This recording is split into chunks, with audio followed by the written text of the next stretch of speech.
Je cours, c'est quoi le problème? Ça a été une véritable hécatombe ce week-end avec beaucoup d'erreurs sur une passe courte d'un gardien vers ses défenseurs interceptés par l'équipe adverse. Et je vais reprendre notamment l'exemple de Schmeichel vers Ndiaye Ishimiye qui a entraîné le but de Clermont.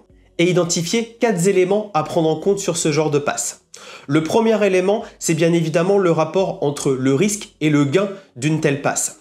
On voit sur l'exemple de Schmeichel que l'attaquant est à 4 mètres du ballon, donc ça peut aller.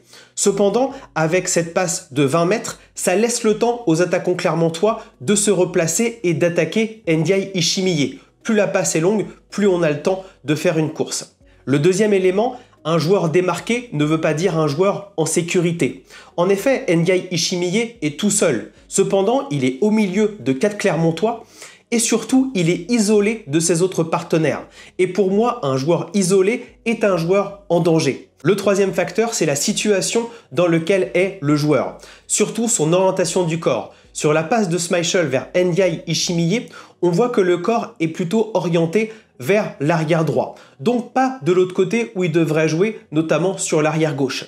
Et donc au moment où il reçoit le ballon, il n'a pas forcément la bonne orientation pour aller enchaîner vers le sens du jeu. Enfin, et c'est le dernier facteur, je pense, le plus important pour les gardiens, on doit comprendre que c'est nous qui avons le jeu devant nous. Du coup, quand on fait une passe, on doit anticiper la prochaine action du joueur.